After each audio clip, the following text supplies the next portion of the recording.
Bonsoir et bienvenue à cette quatrième série de S'engager avec son âme, c'est important. Comme j'arrivais dans la pièce il y a quelques instants et que j'entendais Sylvie vous dire que effectivement j'avais une surprise pour vous, eh bien j'ai trouvé que cette série S'engager avec son âme, c'est important avait eu beaucoup d'intérêt, avait suscité beaucoup de questionnements. Alors, je me suis dit que ça valait le coup que je continue avec vous cette série à mon retour en juin, après avoir été dans votre beau pays, faire le travail que j'ai à faire. Et en revenant, eh bien, je vous ai préparé 4 autres conférences gratuites. Mais ces conférences on va continuer à travailler avec, s'engager avec son âme, mais ce qui est important, nous allons aller faire le lien. Là, aujourd'hui, nous allons faire le lien avec nous sur Terre et nos défunts. C'est très important, c'est quelque chose de primordial, d'incontournable, que de vraiment prendre conscience de ce que nous allons réaliser aujourd'hui, notre lien avec nos défunts. Et en juin, la série va surtout porter sur faire alliance avec notre famille et avec notre famille d'âme. Alors, je vais parler de pourquoi nous sommes dans une relation familiale, pourquoi venons-nous vivre dans une famille, pourquoi ça se passe comme ça, aussi bien pour les humains, les animaux, les végétaux, ou les minéraux, on fait tous partie d'une même famille, ayant des gènes en commun. C'est absolument indispensable.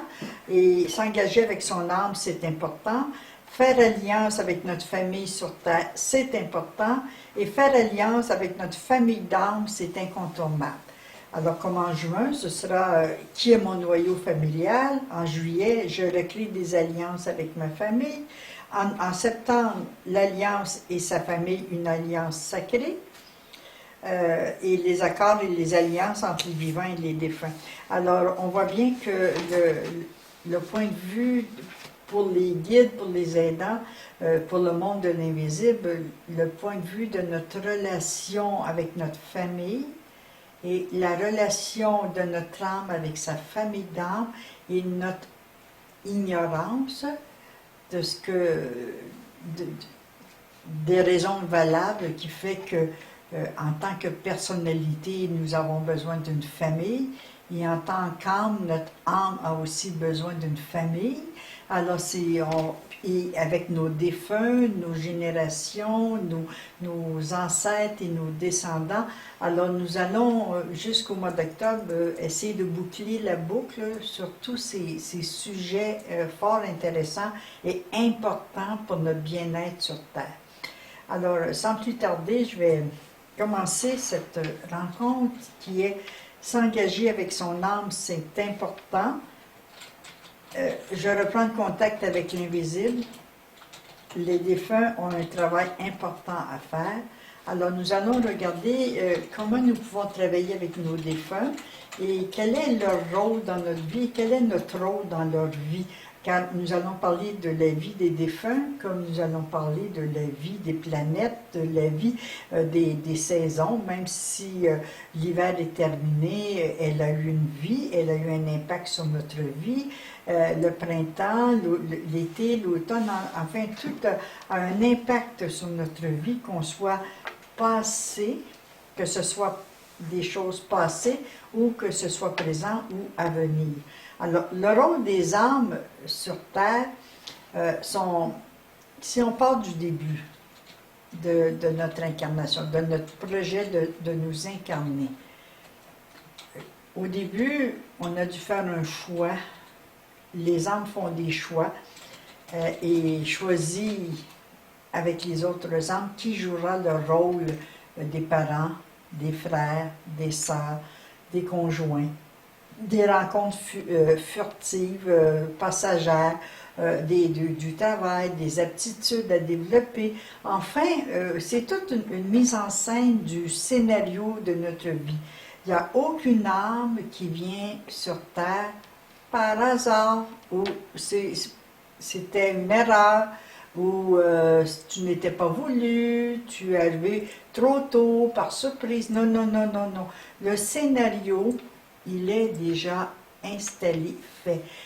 Tout est parfait dans le plan divin, dans le plan supérieur, tout est parfait. Il n'y a pas d'imprévu, il n'y a pas de choses qui n'ont pas été vraiment mis en place avant notre départ. Bien entendu que sur Terre, nous avons toujours le libre arbitre de prendre le chemin le plus direct pour aller à la guérison, où nous pouvons dévier, prendre des grands détours pour essayer d'éloigner la souffrance, les contrariétés, les défis. Mais on n'a pas le choix, à la fin de notre vie, on se retrouve là où on aurait dû se retrouver peut-être beaucoup plus tôt dans notre vie. Et c'est pour ça qu'on dit souvent que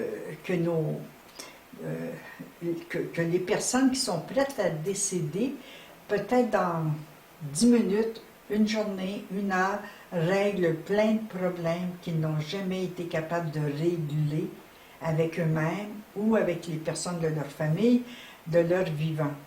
Alors, c'est que même si on prend plein de détours, on a une mission à accomplir. Notre âme, elle a mis en place tout son scénario. Alors, elle vient pour faire la guérison de blessures karmiques, bien entendu. Elle vient pour déloger des mémoires cellulaires. Elle vient pour déloger des émotions qui sont restées coincées afin de les guérir, afin de se soigner, de prendre soin de nous. Alors, quelquefois, et même très souvent, les rencontres des personnalités qui ont gardé la mémoire inconsciente de leur rencontre dans une autre vie, dans un autre espace-temps, eh bien, on se reconnaît, on a l'impression du déjà vu, on a l'impression de se connaître, ou quelquefois l'âme de la mère ou du père, ou même de l'enfant qui s'apprête à renaître, à revivre sur Terre, eh bien, quelquefois l'enfant ressent dans l'utérus de sa mère, ou sa mère ressent dans son utérus cette confrontation qui se prépare à se faire. Et là, il y a plein de blessures, il y a plein de mémoires qui remontent, et ça joue beaucoup sur notre mécanisme de fonctionnement. Alors, tant que nous sommes dans le même scénario de vie, tant que nous sommes dans la même pièce de théâtre, tant que nous sommes sur le même plan d'énergie, nous avons quelquefois de la difficulté. Et quand je dis quelquefois, eh bien, je pourrais dire la plupart du temps, je pourrais presque dire à 90 ou 95% du temps, pour ne pas dire 100%, on a l'impression qu'on est en face de notre conflit, qu'on est en face de notre miroir, qu'on est en face de quelqu'un qui représente exactement ce qu'on voudrait jamais être, ou qui représente à travers nos conjoints, nos conjointes, nos enfants, nos parents, nos voisins, qui sont des miroirs qu'on aimerait mieux ne pas voir. Mais la pièce, comme le plan est parfait, nous avons besoin, nous venons pour nous engager à accomplir la mission de l'âme, et nous venons aussi pour aider l'âme à se libérer des conflits, à se libérer des sensations désagréables qui nous causent à nous, la personnalité, plein de souffrances, plein de peurs, plein de doutes, plein de situations conflictuelles, et qui nous empêchent très souvent d'être fiers de nous, d'être en confiance avec nous. Alors, toute cette mise en scène, elle est parfaite, même si nous en doutons lorsque nous sommes sur Terre, même si nous avons l'impression d'avoir la preuve du contraire, que ce n'est pas parfait d'avoir un père incestueux, que ce n'est pas parfait d'avoir été incesté ou violé par ses frères ou par sa mère. Quelquefois, j'ai vu des mères aussi, j'ai vu des personnes qui vivaient cette relation incestueuse avec une mère. Alors, on dit, mais ce n'est pas juste que j'ai été abandonnée, que j'ai dû aller dans un foyer nourricier avec une mère ou un père autre qui m'ont adopté. mais c'est qu'on vient déloger des émotions, on vient régler des conflits, on s'est engagé avec notre âme pour faire face une fois pour toutes à ces situations très difficiles qui sont restées prisonnières dans nos mémoires cellulaires, dans notre ADN, et c'est comme ça qu'on évolue. Alors, ça nous demande une grande ouverture d'esprit, une grande ouverture de cœur pour nos situations d'enfants, pour nos situations familiales, pour la place que nous avons eue, que nous n'avons pas eue, que nous avons pris, pas pris, que quelqu'un nous a pris, qu'on a eu l'impression qu'on ne pouvait pas nous donner notre place, qu'on ne nous écoutait pas, etc. Alors, ce sont tous des grands défis que nous avons acceptés en nous incarnant. Alors, les personnalités, quelles qu'elles soient sur Terre, en présence d'un parent, d'un enfant, d'un compagnon de vie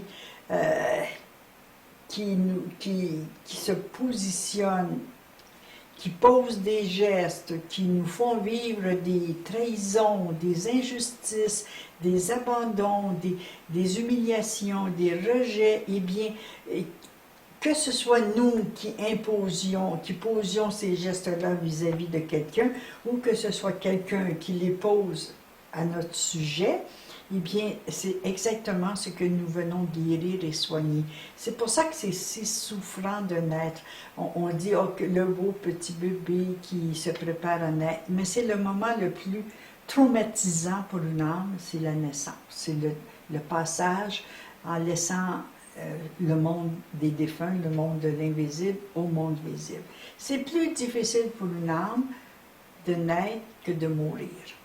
Alors, elle peut s'en retourner difficilement, ayant peur de laisser de côté les personnes qu'elle aime bien, les personnes qu'elle a rencontrées, mais c'est quand même, elle reçoit beaucoup d'aide des défunts, de sa famille d'âme au moment de son départ, et elle n'est jamais seule au moment du départ. Même si c'est un accident abrupt, imprévu, un accident cérébral ou un accident de voiture, l'âme est toujours accompagnée lors de son départ.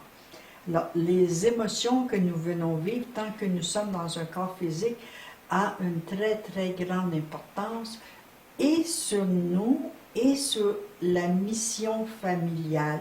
Je ne vous ai jamais vraiment parlé de la mission de la famille. Si nous nous unissons dans une famille, c'est que cette famille a une mission. Si nous naissons en France, c'est que le pays a une mission. Si nous naissons en Italie, le pays a une mission.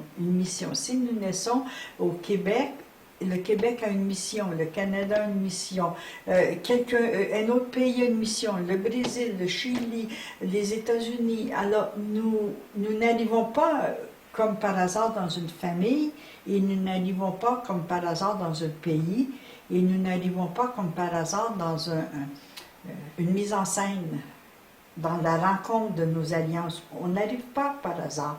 Alors, ceci va nous faire comprendre. Aujourd'hui, ce que j'aimerais, c'est qu'on comprenne le lien que nous avons avec les défunts. Alors, c'est pas parce qu'une âme est passée, elle a vécu une mort physique, qu'elle est passée dans une autre dimension, qu'elle ne reste pas avec nous, qu'elle n'a pas des liens, que les liens sont tout à fait détachés, qu'on peut passer à autre chose, qu'ils ont fini leur lien avec nous. Non, bien au contraire. Alors, notre relation avec les défunts est très importante, et pour nous, et pour les défunts, et pour nos ancêtres, notre arbre généalogique, et pour nos descendants.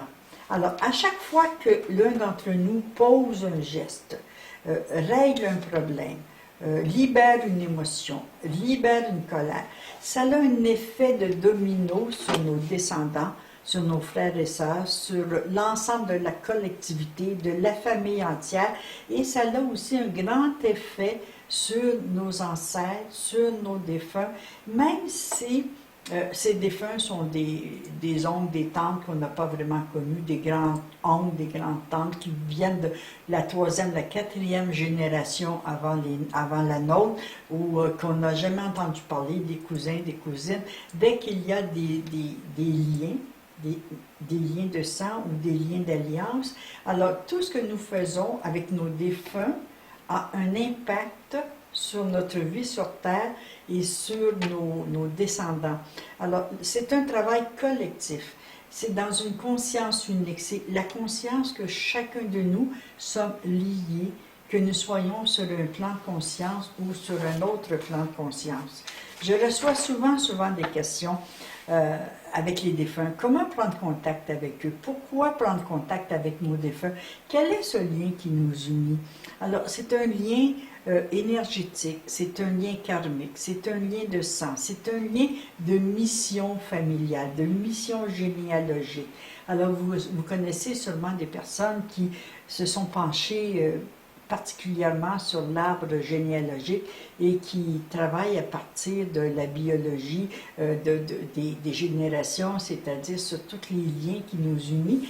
Et c'est une étude très, très intéressante et très importante à faire. Alors aujourd'hui, nous allons rester avec nos défunts. Le travail débuté sur Terre et les raisons pour lesquelles nous nous sommes incarnés dans cette famille-là, avec cette mission familiale, eh bien, elle perdure après le départ de la personnalité qui représentait nos parents, qui représentait un cousin, une cousine, un bébé qui vient juste de naître et qui doit s'en retourner. Enfin, tout ce qui touche au monde des défunts. Très souvent, les personnalités s'affrontent sur Terre d'une façon agressive, d'une façon dominante, contrôlante, autoritaire, difficile à assumer son rôle. Mais rendu dans l'autre dimension, l'âme est dépouillée de son ego.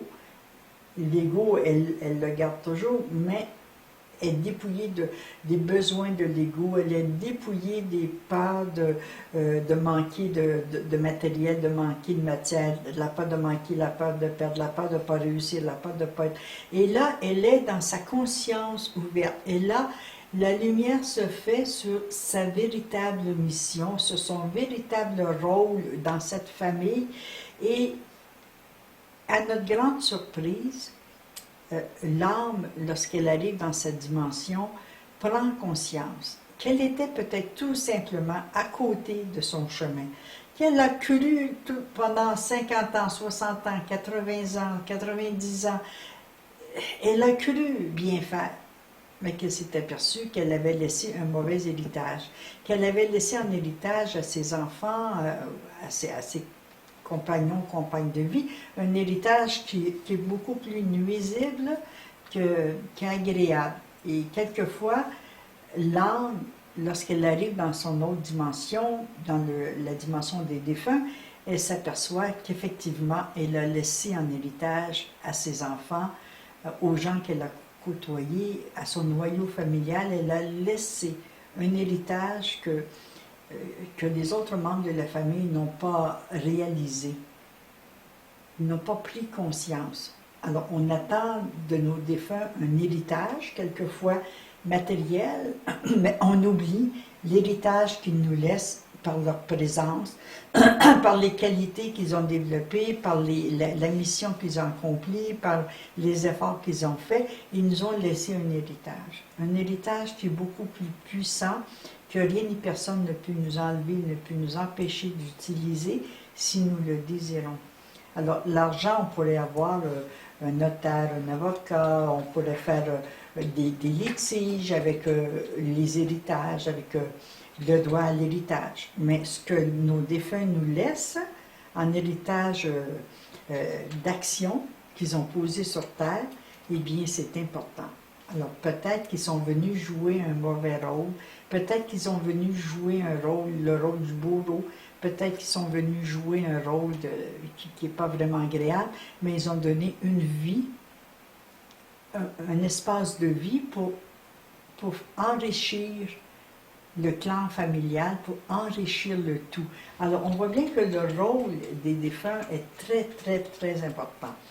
Alors, après la séparation de la personnalité, il devient plus facile à l'âme d'avoir une vue d'ensemble exacte, bien éclairée de ce qui s'est passé et de ce qu'elle peut réparer, de ce qu'elle peut nous aider à réparer. Peut-être que cette âme était tout à fait au sens contraire de sa mission. Et là, dans l'autre dimension, cette âme a les moyens de nous aider, a les moyens de nous venir en aide. Et nous avons les moyens d'aider cette âme aussi à poursuivre son chemin, à évoluer. Alors, il est très, très important de ne pas essayer de leur pardonner. Alors, quand on leur pardonne, quand on dit « je te pardonne », papa, tu m'as blessé, je te pardonne. Maman, tu m'as blessé, je te pardonne.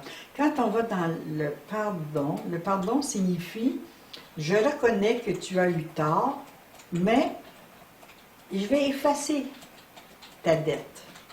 Mais ne recommence pas. Je te pardonne une fois, mais je ne te pardonnerai pas une deuxième fois. Il ne faut quand même pas abuser de ma gentillesse. Alors on voit bien qu'il y a, à part que d'être judéo-chrétien, il n'y a aucun sens pour l'âme dans l'autre dimension à ce qu'on lui pardonne. C'est-à-dire, il faut plutôt comprendre, se réconcilier, comprendre que sa mission sur Terre n'était pas facile. Peut-être que cette âme-là, ce père-là, cette mère-là, ce frère, cette sœur, ce cousin, cette tante, cette grand-mère, ce grand-père, n'a peut-être pas réussi à bien jouer son rôle. Mais on doit se réconcilier avec nos défunts.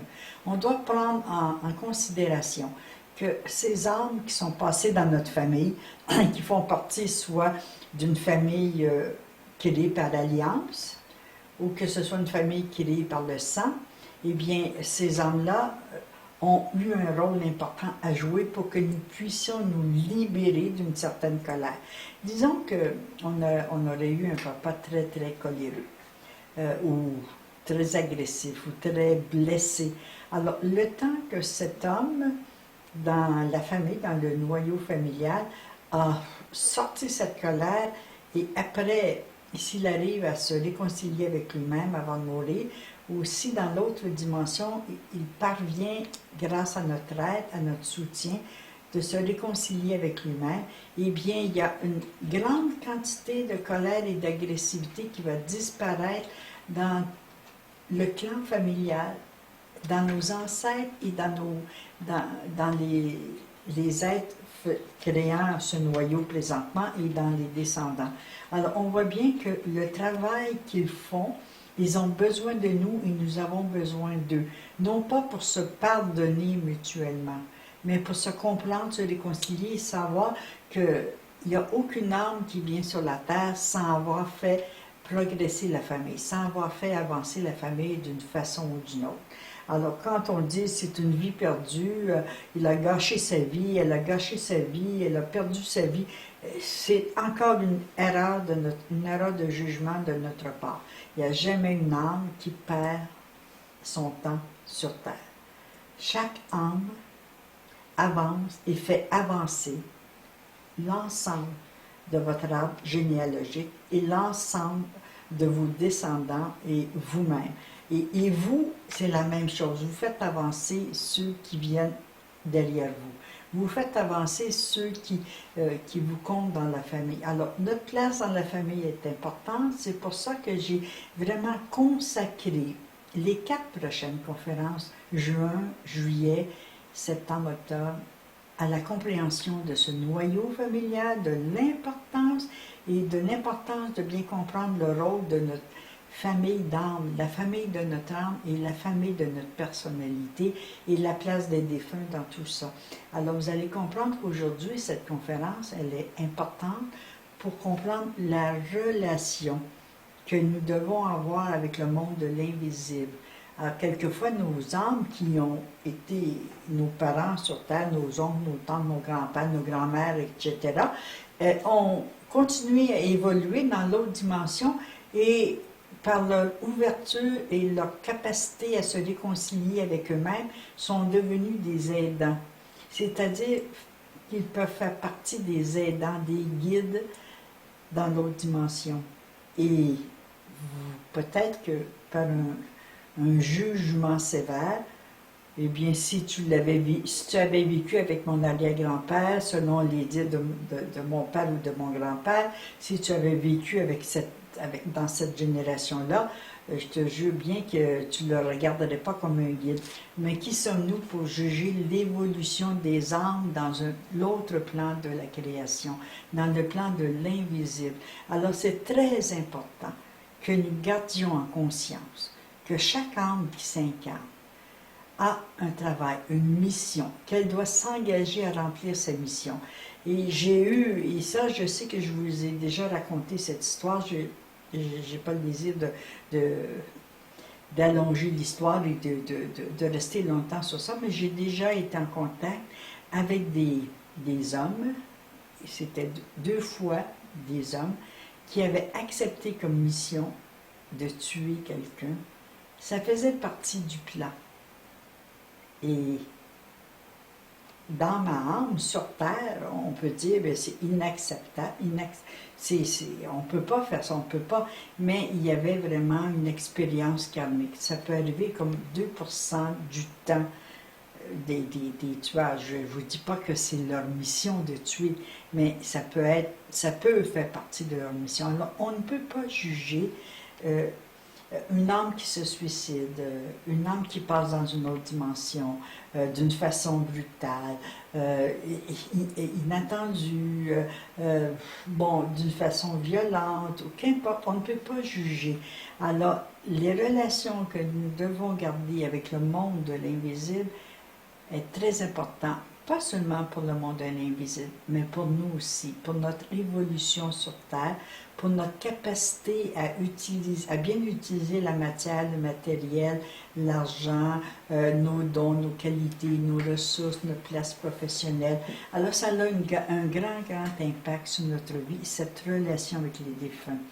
Qu'ensemble, nous pouvons poursuivre le but initial, sans être contrarié ou arrêté par le corps physique ou par la personnalité.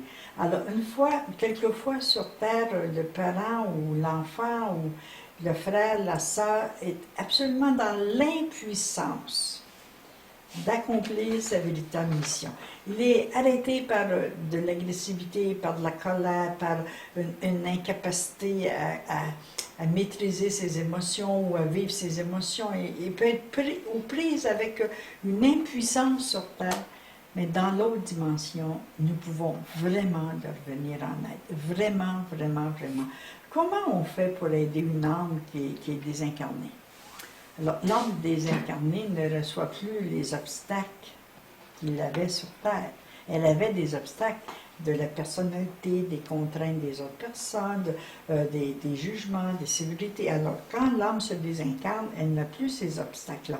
Alors, elle est capable d'avoir une vue d'ensemble beaucoup plus large et accepter ses erreurs, accepter ce qu'elle peut changer, accepter plus facilement de transformer, de changer ce qu'elle peut changer, de se réconcilier, de voir ses erreurs, d'accepter, d'admettre ses erreurs et de dire maintenant que je vois toutes les erreurs que j'ai faites, comment je fais pour aider ces humains que j'ai laissés sur Terre? Comment je fais pour aider ce clan familial que j'ai laissé sur Terre? Comment je fais? Alors là, c'est là que notre relation est importante. Alors, les âmes, et ça, je vous parle en connaissance de cause, puisque l'un de mes dons, c'est de pouvoir être presque continuellement avec le monde des défunts et leur évolution sur un autre plan. Eh bien, moi, je peux vous assurer qu'ils n'ont qu'un seul désir, c'est vraiment nous aider à réparer ce qu'ils ont mal fait, à réparer leurs erreurs, nous aider à améliorer la situation, nous aider à enlever nos peurs, nos doutes, nos craintes, nos obstacles. Ils veulent vraiment, vraiment travailler avec nous. Mais pour qu'ils puissent travailler avec nous, ils ont plus besoin qu'on leur rende leur agressivité, leur manque de conscience, qu'on leur rende leur responsabilité. Ceux qui n'ont pas bien fait, maintenant, c'est à eux que ça appartient de réparer leurs erreurs. On n'a pas à leur pardonner, mais on peut leur rendre leur responsabilité. on peut leur rendre la souffrance. Et nous, notre responsabilité, c'est de travailler avec eux et de ne pas rester dans la colère, dans l'agressivité, dans tout ça. C'est vraiment d'ouvrir notre conscience que nous pouvons nous aider les uns avec les autres. Alors, l'âme prend alors conscience de ce qu'il est vraiment essentiel de réparer. Et elle répare, elle a envie de réparer. Mais très souvent, nous, dans notre humanité, et nous disons, eh bien non, il ne faut surtout pas déranger nos défunts, il ne faut surtout pas, oh non, moi je ne lui demanderai jamais rien sur terre, il ne m'a rien donné, il a été vraiment d'une violence, d'une agressivité. Moi, je suis un bon débarras, je suis bien débarrassée de cette obstacle dans ma vie, qui était mon père, ma mère, mon frère, ma soeur, mon copain, mon conjoint, mon ci, mon ça. Et là, surtout pas, je ne veux plus. C'est enterré, mort, terminé, puis on passe à autre chose. Et ça ne se passe pas comme ça. Parce que nous aussi, nous irons dans l'autre dimension. Et s'il y a une justice, c'est bien celle-là. Nous irons et nous aurons besoin des humains sur Terre qui nous aideront à se réconcilier avec soi-même, à se pardonner à soi-même. Alors, le seul pardon, c'est à nous-mêmes que nous devons nous l'accorder. Alors, les âmes ont besoin de se réconcilier avec leurs erreurs pour vous aider, pour nous aider, nous les humains, à avancer, à enlever ces obstacles dans le clan familial, dans le noyau familial, dans nos gènes, dans notre sang. Et là, on parle aussi de guérison physique, on parle de nettoyer le sang, de nettoyer le système nerveux, de nettoyer plein de choses. Alors, l'âme a là vraiment conscience de la façon d'agir avec nous. Alors, dans l'autre dimension, ils ont vraiment conscience de la façon d'agir avec nous. C'est nous qui n'avons pas la conscience de la façon d'agir avec eux. Alors, soit qu'on n'ait peur de les déranger ou qu'on les oublie, ou qu'on se dise inutile de lui demander ça, ou de continuer à croire que dès l'instant où ils sont décédés, ils sont passés dans la lumière, ils sont assis à la droite du Père et tout est beau, ils sont devenus des anges.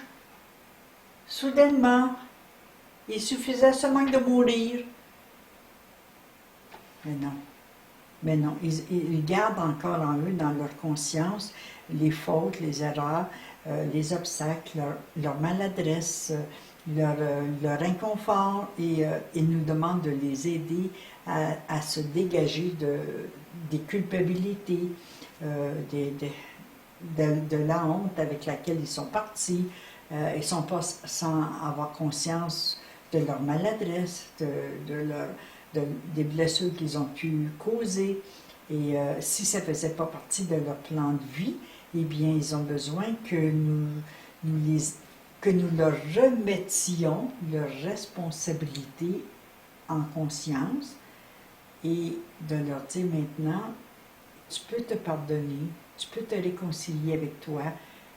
Si tu veux m'aider, je suis d'accord, tu viens m'aider. Ce que tu n'as pas réussi à faire sur la terre, peut-être que maintenant tu peux réussir à me donner la direction, à m'encourager, à m'aider. Peut-être que sur terre, en tant que maman, tu n'as pas réussi à m'accueillir. Maintenant, j'aurais besoin de me sentir accueillie.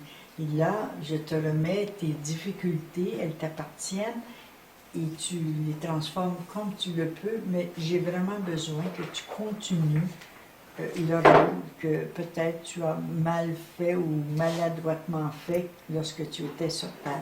Alors cette relation que nous pouvons avoir dans ma âme est très importante, non seulement pour eux, mais pour notre santé physique, notre santé émotionnelle, notre santé relationnelle, pour nos enfants et nos petits-enfants, parce que eux vont continuer à porter le poids des générations, des fautes qui n'ont pas été réglées, des erreurs qui n'ont pas été réglées, des émotions qui sont encore trop lourdes.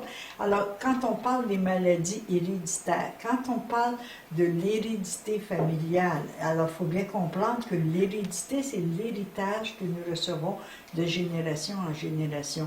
Et nos petits bébés qui viennent au monde, qu'on trouve si mignons, eh bien, ils héritent des conflits, de la 4e, 5e, 6e génération avant nous si on ne les a pas réglés. Quelquefois, il y a une âme dans la famille qui va venir, qui va dire, bien moi, j'ai vraiment l'intention de régler les conflits. J'en ai assez de la guerre de territoire, de la guerre d'héritage, de la guerre entre frères et sœurs, de ces compétitions, de ces comparaisons. J'en ai assez là. J'aimerais vraiment terminer tout ça et faire la paix dans mon cœur, faire la paix dans mon âme, faire la paix avec mes ancêtres et faire la paix avec les prochaines générations, pour les prochaines générations. Alors, l'âme des incarnés ne désire qu'une chose, c'est de nous aider.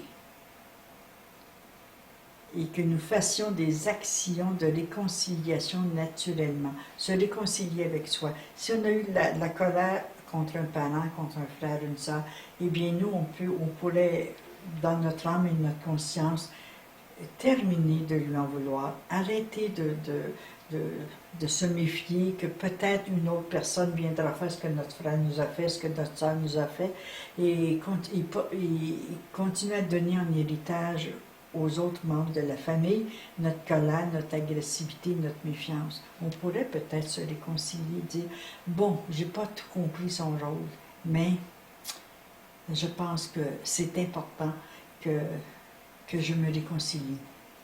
Son rôle en tant qu'être humain est terminé, mais en tant qu'âme, en tant que frère, en tant que sœur, en tant qu'enfant, parent, ce n'est pas terminé. Si nous pouvions desserrer les dents, lâcher le morceau de la rancœur, de la rancune, de la colère, de refuser de pardonner, refuser la situation qui s'est passée, si on pouvait vraiment faire la paix en nous, eh bien on laisserait un bel héritage aux générations futures. Alors oui, c'est beau de faire attention à la planète, oui, c'est beau de faire attention à l'écologie, mais ce que nous allons laisser à nos héritiers, c'est très important. Et ce que nous pouvons laisser à nos héritiers, c'est ce que nous pouvons régler avec nos ancêtres, ceux qui sont passés avant nous. Régler des problèmes de succession. Se succéder à vouloir prendre le pouvoir, à vouloir contrôler, à ne pas vouloir prendre sa place, etc. Peut-être que si on arrêtait ces comportements-là.